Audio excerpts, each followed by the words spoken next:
여러분, 음식궁합이라는 말씀 들어보셨나요? 식품궁합 혹은 식재료궁합이라고도 하는데요. 어떤 음식은 홀로 섭취하는 것보단 다른 것과 함께 섭취하는 것이 좋고, 또 어떤 음식은 다른 음식물과 만났을 때 상대의 효과를 떨어뜨리거나 그 좋은 영양소를 파괴하는 경우도 있기 때문에 우리가 식재료궁합, 음식궁합, 식품궁합에 대해서 알아보는 시간은 여러분에게 분명히 도움이 될 거라고 생각합니다. 여러분 함께 보시죠.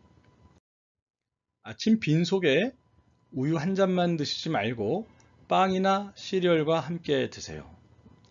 우유에는 칼슘이 많고 영양가가 높아서 완전식품이라고 불리우죠.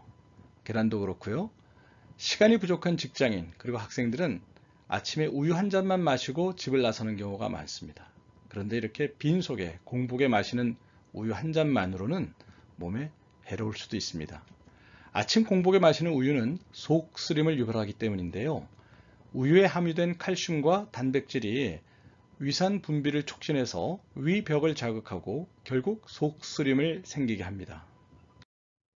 따라서 아침 공복에 우유를 먹어야 할 때에는 섬유질과 탄수화물이 풍부한 빵이나 시리얼과 함께 천천히 입안에서 오랫동안 씹어서 삼키는 것이 좋습니다.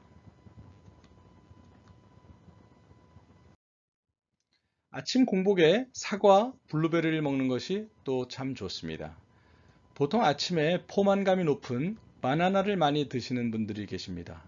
하지만 공복의 바나나는 무기질 불균형을 초래하기 때문에 먹지 않는 것이 좋습니다. 토마토와 키위는 어떨까요? 토마토에 함유된 타닌, 그리고 키위에 함유된 다량의 산과 단백질 분해 요소인 브로멜린은 위벽을 자극하고 위산을 과도하게 배출시켜서 공복에 섭취하시면 속쓰림을 유발하게 됩니다. 즉, 빈속에 토마토와 키위 드시지 마세요. 따라서 공복에는 사과와 블루베리를 드시는 것이 더 나은 선택입니다. 아침에 사과는 우리가 황금 사과다 라고 표현하기도 하죠. 두 과일은 식이섬유가 풍부하여서 공복에 먹기에도 좋고 배변 활동에도 도움을 줍니다. 토마토를 먹어야 한다면 생으로 드시고 또는 구워 드시는 것이 좋습니다. 낮은 칼로리와 쉽게 포만감을 느낄 수 있어서 다이어트에 효과적인 채소 중 하나인 토마토는 비타민 B와 칼슘, 칼륨을 많이 가지고 있습니다. 하지만 설탕과 만나게 되면 비타민 B 성분을 파괴하게 됩니다. 그러니까 설탕을 뿌려서 드시지 말고 반드시 토마토만 드시는 것이 더 좋은 선택입니다.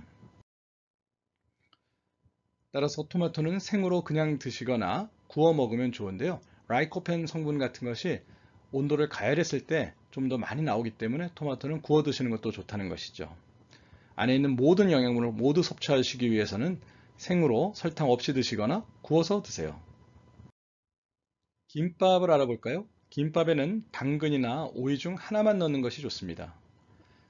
김밥에는 다양한 재료들이 들어가죠. 다양한 채소들을 한꺼번에 먹을 수 있는 장점이 있지만 몸에 좋은 채소를 한꺼번에 같이 먹는다고 다 몸에 좋은 것만은 아닙니다. 특히 당근과 오이는 함께 넣지 않는 것이 좋아요. 당근과 오이를 함께 섭취하시게 되면 당근이 오이의 비타민 C를 파괴하기 때문에 따로 드시는 것이 좋습니다. 시금치 된장국에는 조개를 넣어 먹는 것이 좋습니다. 시금치 된장국에 보통 두부나 멸치를 많이 드시죠. 하지만 시금치의 수산 성분과 멸치와 두부의 칼슘 성분이 만나게 되면 시금치가 칼슘의 흡수를 방해하고 몸에 돌이 생기는 결석증을 유발하게 됩니다. 따라서 시금치 된장국을 드실 때에는 두부와 멸치 대신 조개를 넣어서 끓여 드시는 것이 몸에 건강하겠습니다. 앞으로도 식품궁합, 음식궁합에 맞게 음식을 드셔서 모든 영양분을 건강에 좋게 잘 섭취하시기 바랍니다. 감사합니다. 세이브퀴즈 구독 버튼, 좋아요 클릭해 주시면 저에게는 응원이 됩니다. 구독은 한 번만 하시면 되고 좋아요는 시청하시는 영상마다 해주시면 저희에게 큰 격려가 될 것 같습니다.